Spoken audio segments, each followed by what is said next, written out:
can help them.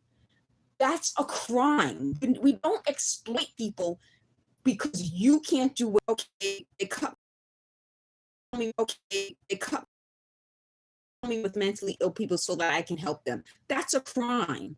We don't do that in this country. First of all, you don't set mentally ill people up with people who don't have a professional skill, because it could go bad for both of them. It could go bad for me, it could go bad for the mentally ill person. The second thing is we can't run a country this way. If there's a mental health issue, we have to in the best way, surrounding someone who does in the best way, surrounding someone who doesn't have the skill to deal with a mental while, but with took a while, but with they said I don't use that phrase. No, I don't use the phrase "go off." They said because I'm a corny. They just said I'm a corny Black person. Exactly. We're talking about I'm a West Indian American. We talk in a way amongst ourselves that's different from the way these people talked. So when they were trying to go back over secret recordings they made of me, which involved no children, which involved no crime, and they proved it over and over and over again, they decided to look for phrases that I used in the past, or phrases that people around me used in the past. So that goes to show this wasn't based on me. This was done after the fact to cover up me hearing the voices. The other part about that is we don't set people up to go off. That's a crime. So they're trying to say, well, doesn't that sound like I'm saying that this was happening under the Trump administration? In 2016, it wasn't the Trump administration. During the Biden administration, it still continued to happen. So I'm talking about not as an administrative thing, which is partly what I'm saying. I'm saying that this seems to be some sort of a program that goes across administrations. And when you talk about, I don't want them to distract me. This is what this is supposed to be, one big distraction. So now that I found a way to publicize it and hopefully make money, now they want to say, don't you feel like it's unethical to try to make money off this? They didn't think it was unethical to make money off me all these years. I got nothing from the book. I got nothing from these videos. I got nothing from any of them, not even $1. So what do they do instead? While I'm walking down the street, they set people up to ask me for $1. What is this about? This has to be exposed.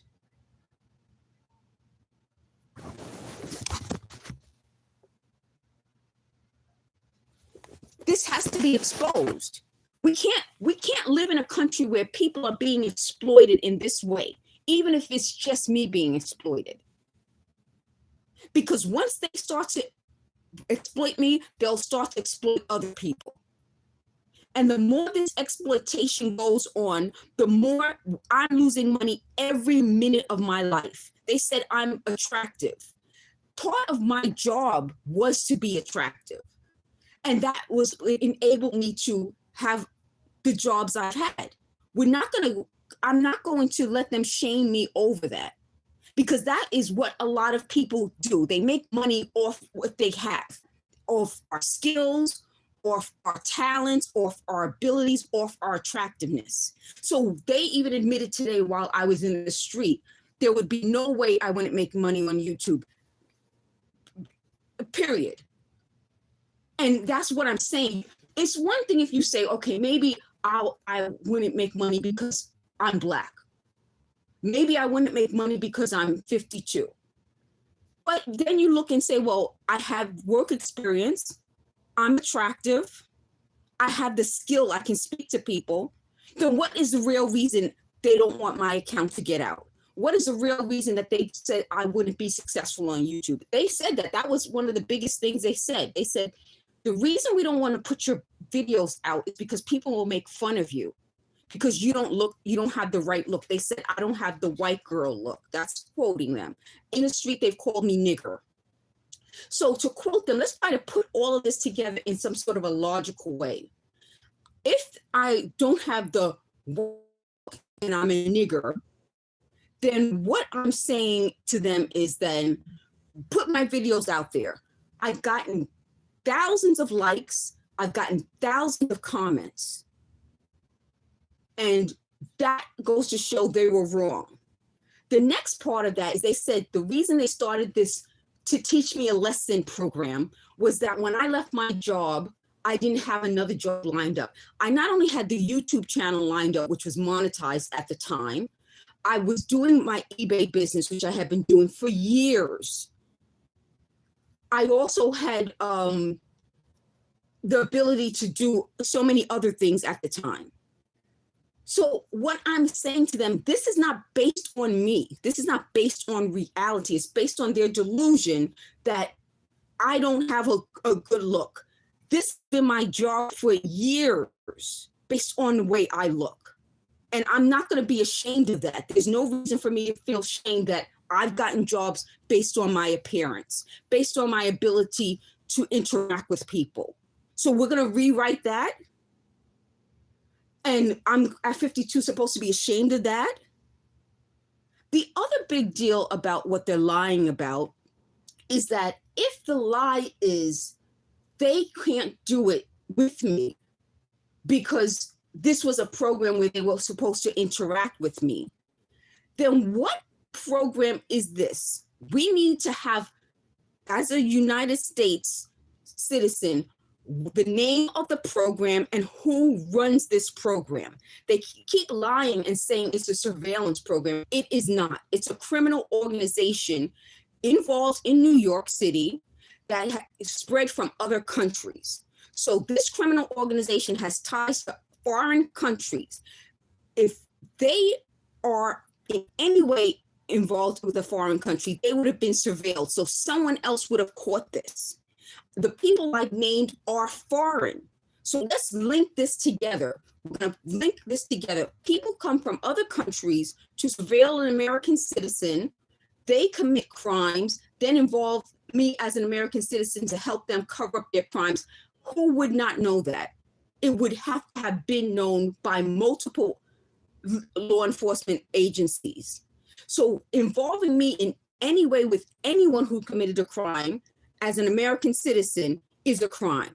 Why? Because there are rules about these types of things. If they are being surveilled, if they are being watched because of the crimes they committed, for them to insert me into it is a crime, because I am not in any way involved in any criminal activity.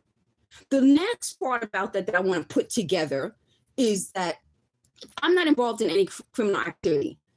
If I have the ability to do any type of work, which is what disability is telling me, why are they blocking me?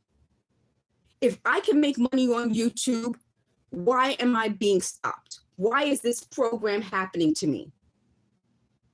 The goal was to put me in a position where I would have no money coming in at all and get so desperate that I would resort to doing the wrong things that are suggested by the criminals they put into my life. It wasn't like I can't prove that they put these criminals into my life to talk to me, to set me up in the street. They were real people. And if these real people have criminal backgrounds and are trying to intimidate me, that's a crime. This is called intimidation. The last point that I want to make before we go back to my ability to work is that if I have a physical disability, which I have, that limits what I can do, but what I can do involves looking attractive, talking to people. What happened to all of that? Suddenly my face is swollen. I look like some weird, disfigured person. I can't speak. My speech goes off. I went to speech therapy twice, which means doctors knew I needed speech therapy. It wasn't like there's some sort of crazy doctor out there who's going to give me speech therapy when I don't need it. Twice. And I went to different doctors. So it wasn't like there's a problem. If you look at my videos, look at my neck, how swollen. My neck at one point was the width of my head. My neck used to be slim. My neck got so swollen. My face was swollen. My neck was swollen. You can even look in my videos now with the muscles in my neck, and you can see there's something wrong. So right away you say, well, let's look at this. I used to look a different way. Suddenly my looks change. Suddenly I can't speak. Automatically can't do the jobs that I'm qualified for. I can't walk. I start to pass out. What happened? Well, they're telling you what happened. They put this surveillance in because they need to monitor me because they don't trust me. Who doesn't trust me? It's not the federal government, because there are laws about monitoring and surveilling American citizens. It's a criminal organization. So in order for the criminal organization to cover this part of the crime up, they put this talking in my apartment. So let's put it out this way. If suddenly I go from having no mental health issues to recording all these sounds in my apartment to then having mental health issues, what jobs can I take? I can't work again. So every possibility for me to work and support myself, they found a way to sabotage. It's constant sabotaging. I want to do a video. That's the time they decide to start banging. I want to go outside to run an errand. That's the time they decide to follow me around. I want to go into working for myself. That's the time they decide to start trying to sabotage my eBay account. I want to build myself up on YouTube. That's the time that they send all of these people into every chat making replies and calling me things that nobody in my life ever called me. This is what I'm saying. It's sabotage. It's sabotage and surveillance. The more they can watch you, the more they can sabotage things before you get a chance to do it. You're about to do something. They know you're about to do something. They sabotage it. You've had connections. I've had connections with people for decades. They sabotage it. They bring in people who aren't good for me to be around. And I'm going back to the mental health issue. We have people who are trained to deal with people who have mental illnesses. We do not ask people they know to help them. That is wrong. It's not just wrong for the patient, the person who is hopefully under professional care. It's wrong for the people who you're putting the burden of that job on, because it wasn't a job that paid to do. I'm not paid to help mentally ill people. And it's not a job I ever applied for. In this country, do idea that I have to run my life like I'm a church. Like I run, even churches get money.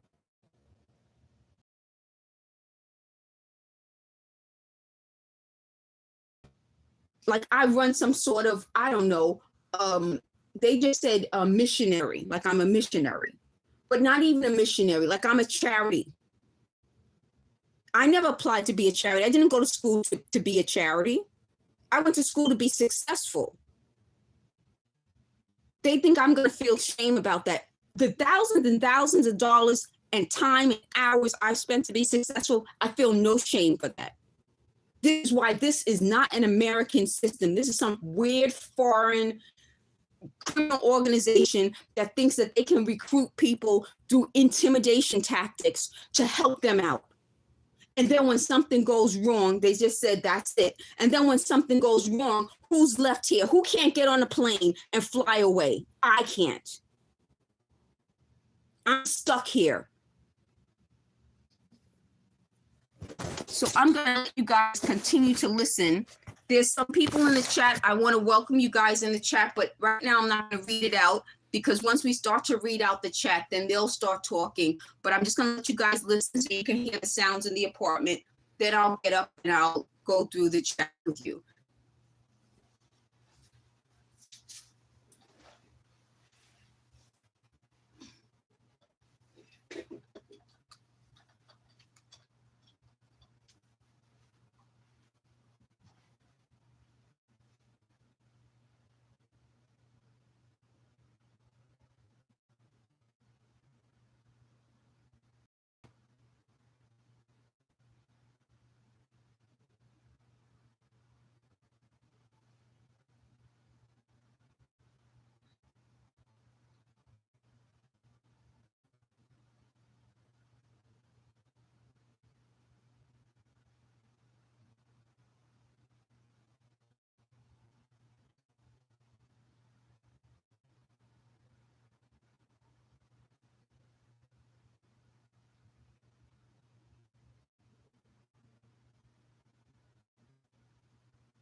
So they just said what goes around comes around. Not if you are intentionally doing it.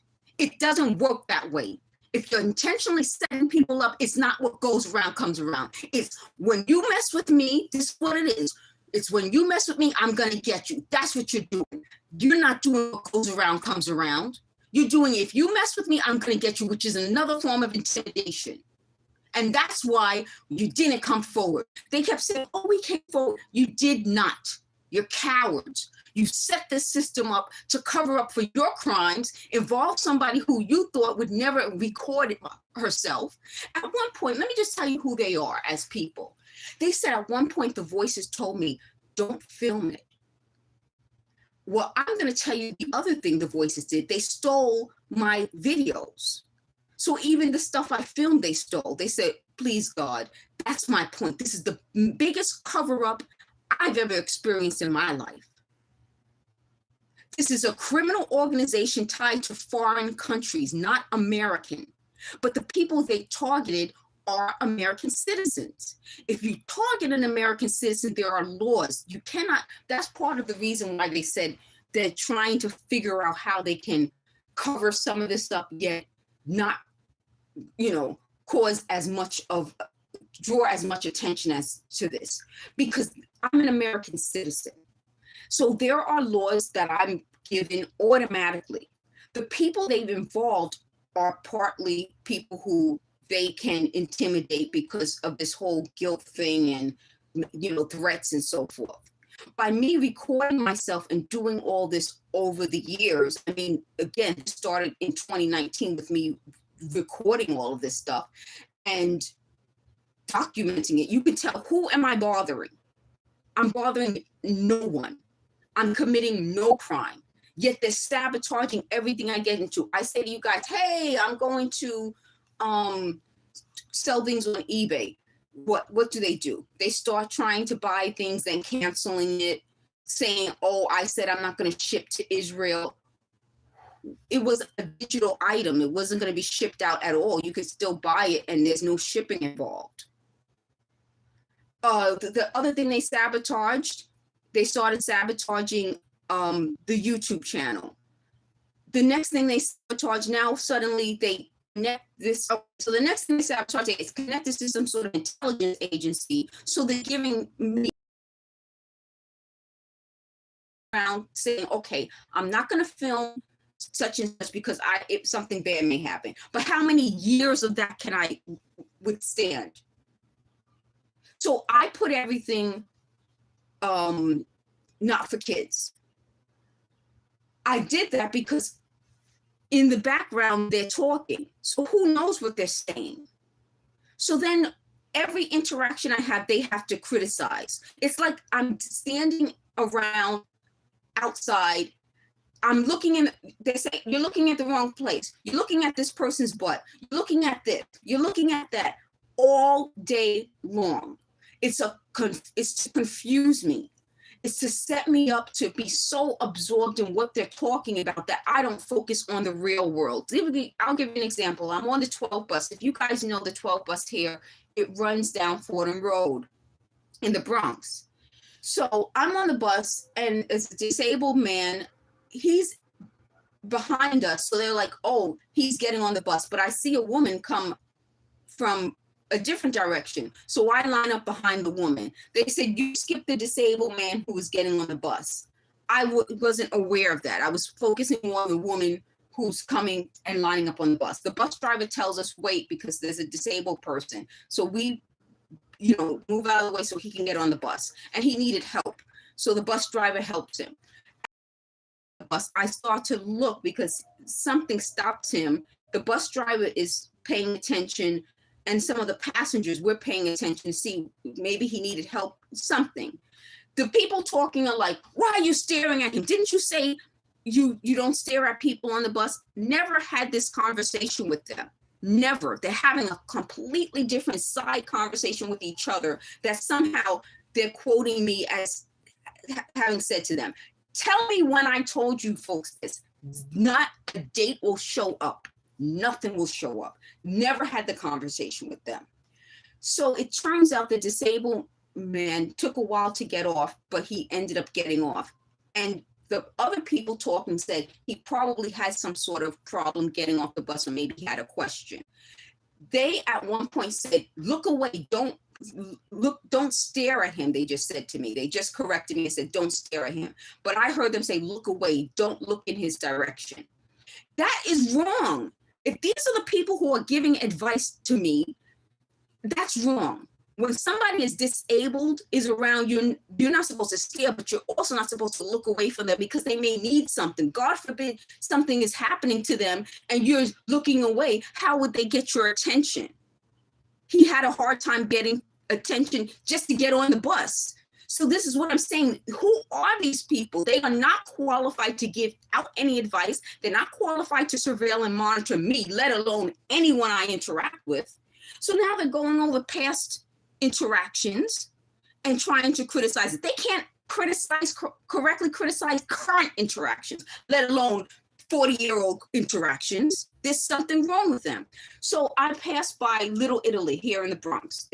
There's an article that I put up on this channel and the Shamega channel that says this is the real Little Italy.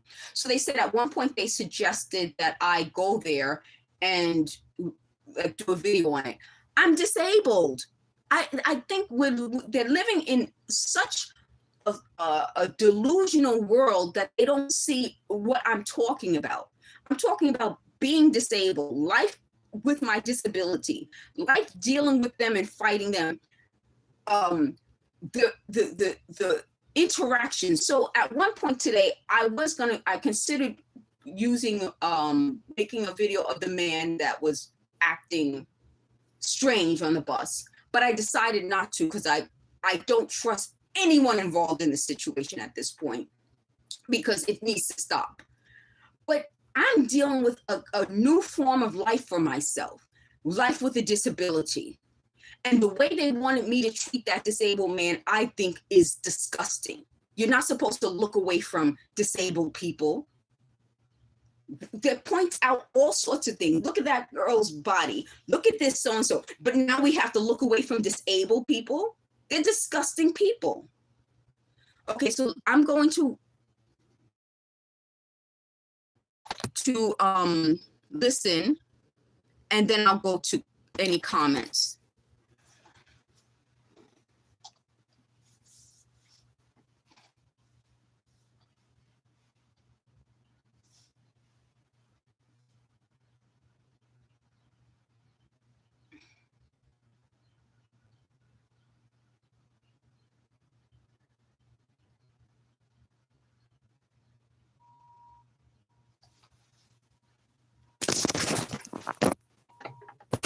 They just warned each other. They said, I'm going to bring the phone near your head.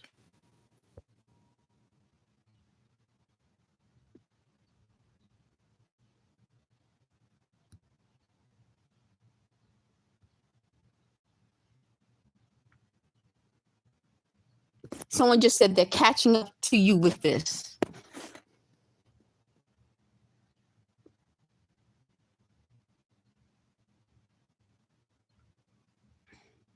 They said this was one sick nigger and now she's roaring back.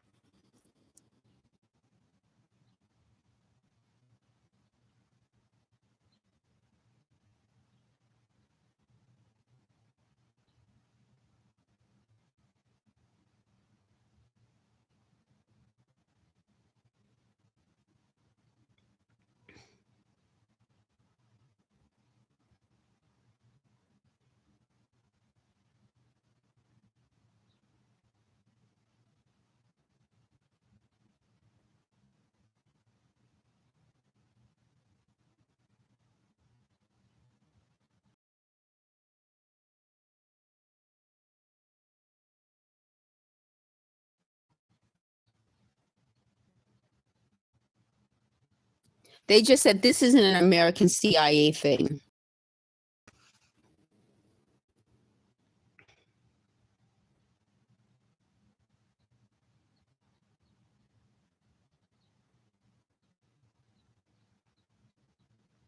They just said they grew up being very cautious about what they say and do.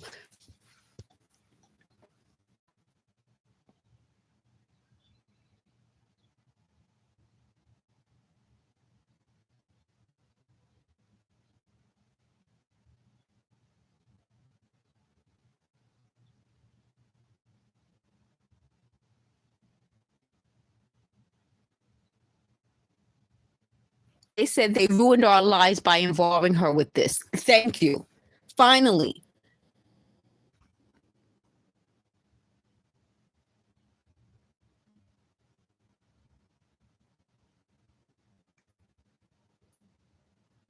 They just said something about they thought I would expound on something. They said we talk like corny white people, something like that. I don't know any white people who say the word expound.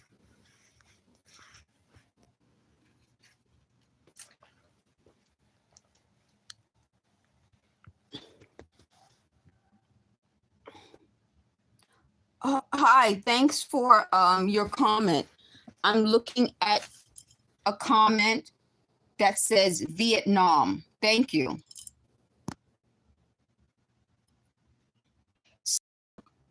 The same person who wrote Vietnam is Eli Rabinovitz J2X that said my name and my breast, but in a profound way. So I'm going to take a screenshot and report this person.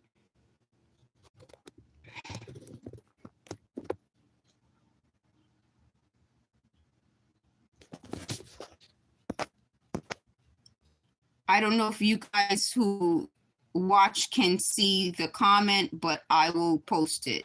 I'll use it as a screenshot so that you folks can see what I'm talking about. This is the only way to do this, to keep exposing this type of stuff, is just to keep using it, screenshots, report it. You know, this doesn't make sense.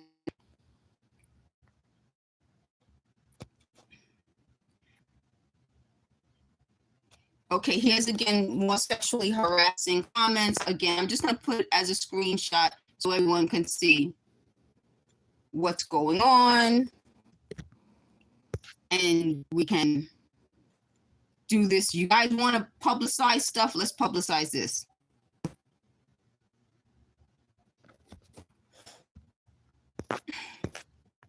They say absolutely atrocious. It's the only way to stop this type of sexual harassment, surveillance, monitoring. Do you really think I want these people surveilling and monitoring me?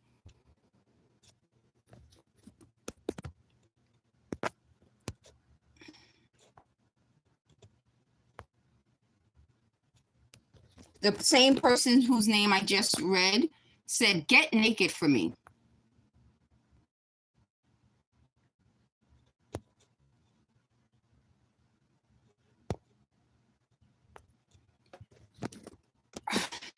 Okay, so I think we've heard them, we've seen them, we will continue to hear and see them. I'll use these comments as thumbnails on this video. I'll also put it as posts so you can read. The people who are surveilling and stalking, harassing me, the level of sexual harassment, the level of profiting off my work, harassing me, surrounding me with nothing but craziness. These comments are from a crazy person. Thank you guys for listening. I'll do more lives.